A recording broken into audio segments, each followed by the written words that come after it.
Hey everyone, so today's video is going to be a quick little update on some stuff going on with Star Citizen lately.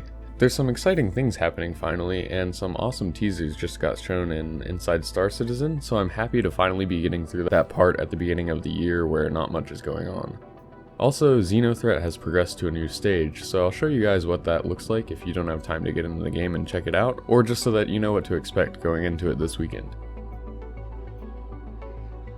So I want to start real quick with some of the smaller events going on right now. It really seems like CIG wants to start the year out with some good funding, because most of these are just basically ship sales.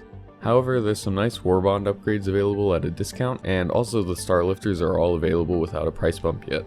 Those will probably get a bit more expensive once they get released, hopefully soon in 3.13, so if you're looking to CCU to a bigger ship or just get a star lifter in general, now's a good time to do it at a discount, because I think there's even more warbond CCUs available now than we even at the Intergalactic Aerospace Expo last year. And like I mentioned, the star lifters are most likely only going to go up. There's also just a ton of combat ships available right now that usually aren't for sale, so if you want to do some reconfiguring of your fleet, you have an opportunity to do that for now.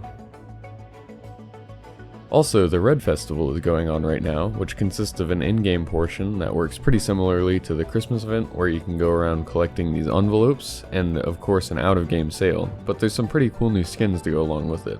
So this event seems to be Star Citizen's version of Lunar New Year, so the color theme for all the skins is red and gold, and these envelopes are pretty similar to the ones that are usually given as gifts during the Lunar New Year here on Earth. So for the envelopes, like I said, it's basically a new theme for the Christmas event with the little packages that you used to collect, but now they're these envelopes instead. However, it actually works from the get-go this time, and I had no issues collecting them and selling them, so that's nice, and more than could be said for the last time they did this. As for the skins, I think they're a bit overpriced, but we'll see them available in-game for Alpha UEC eventually, and I might pick some of them up then. That red Freelancer mist looks pretty cool. And then last but not least, they have the yearly Valentine's Day sale, or Coromore if you want to call it by its inverse name. It doesn't look like any new skins have been released along with this sale, but there's some more warbond upgrades available. So yeah, if you want to make some easy Alpha UC in game right now, you can hang around the landing zones collecting these envelopes and selling them. And if you're looking to get some discounted CCUs or just get some ships that aren't available year round, now's a good time to do it. Alright, next I just wanted to mention a feature that I'm really excited to see get shown, and I'm sure a lot of you are excited about it too. So it looks like in 3.13 we'll get the first implementation of docking in Star Citizen, and that will be with the Constellation being able to undock and dock its snub fighter, as well as a couple of other ships being able to dock to stations. So one of my favorite things in Star Citizen is how free you are to bring vehicles with you in your ship's cargo bay and hangars, and ship-to-ship docking is just going to expand on this. Also, eventually this will let us have other features like being able to undock the Caterpillar's command module, and eventually the Endeavor's whole front half, way off into the future once that ship gets made. But it's just really cool overall. But yeah, for now, the Constellation's probably going to see a lot more use in these upcoming months, because I know for sure I'm finally going to make use of that Merlin. One thing I do hope to see, but that wasn't mentioned directly, was that UI that they used for lining up the Merlin with the Constellation. I hope they use that in more places. If they could have that sort of view available for any landing pad, and especially hangars on planets, you'd actually be able to land bigger ships in them without going into third person. So I'm really hoping that they use that feature in more places once they get it working the way they want it to. It seems like a very well thought out way of aligning your ship with something else, so I hope they can translate that to hangars and stuff. But I think a change that's going to be even more impactful than ship-to-ship docking looks like it should be implemented very soon too. In the same Inside Star Citizen, they also showed off the Hammerhead docking to some stations, and said that the 890 would be capable of docking as well. They didn't show that, so I'm not sure if they're still working on that specifically, but I was surprised by how fast they got those docking tubes working, and it looks like it works pretty well with the Hammerhead now. This is going to allow for bigger ships to really be able to shine and actually be usable instead of being as cumbersome as they are right now, since they can only land and take off from like 4 places for ships the size of the 890. This is also one of the steps we need before we can finally see stuff like the bigger members of the whole series, and again, just like ship-to-ship docking, I think it'll really add to that sci-fi experience.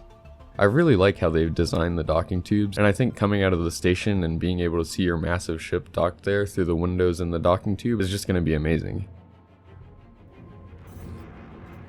Okay, and then in this last part of this video, I just want to quickly go over XenoThreat Phase 3. So it's a bit confusing how they've chosen to name the different phases of the mission, since Phase 1 wasn't really anything.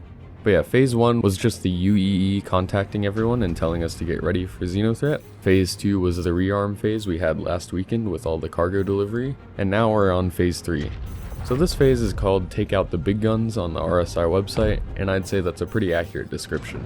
Now personally I did like the cargo aspect of the last phase, but with this one you get pure combat gameplay. Just as a disclaimer though, I had a few more issues with this one running smoothly, which is unfortunate because my experience doing Phase 2 was actually pretty great. So similar to Phase 2, when you log into a server where this XenoThreat event is active, you'll get this pop-up message on your screen letting you know that the UEE needs your help repelling the pirates. And again, if you're looking to do this mission and you don't get that message as you're waking up, it's best to just server hop until you find one where it's going on.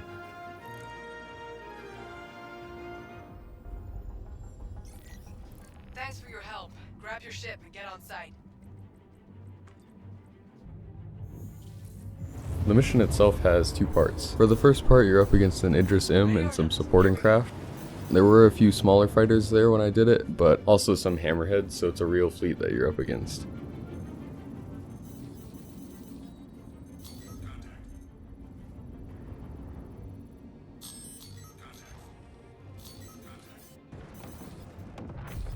Then after you take out that first Idris, you get to the next part of the mission where you have to fight two Idrises at once, but thankfully the UEE sends a Javelin in to help. This part is really awesome, but unfortunately on multiple occasions the mission wouldn't progress after taking out the first Idris, and it would just get stuck at that point. Maybe I just got unlucky though, so let me know how it went for you in the comments. But when it does work, this really is an experience. I managed to catch the tail end of one of these fleet battles here, and this kind of stuff makes me really excited for the future of this game. The Javelin using those massive size 10 turrets to take out everything in its path was really a sight to see. And this is a Javelin under AI control, so I can't imagine how scary a player-controlled Javelin would be. Unfortunately, this fight is a bit hard on the poor servers, and my frame rate wasn't the best during it, so we really need server meshing to be able to support these kind of fleet battles, but it's nice to have a kind of preview in the form of this event for what this game can really be once everything gets scaled up. I can't wait to see even bigger battles in the future, but for now this is pretty cool. So that's all I have for this video. There's a lot going on right now, which helps keep me patient for 3.13 and the arrival of the Starlifters, which I'm really looking forward to. Anyway, I hope you enjoyed this video, and if you did, please be sure to like and subscribe. Thanks for watching.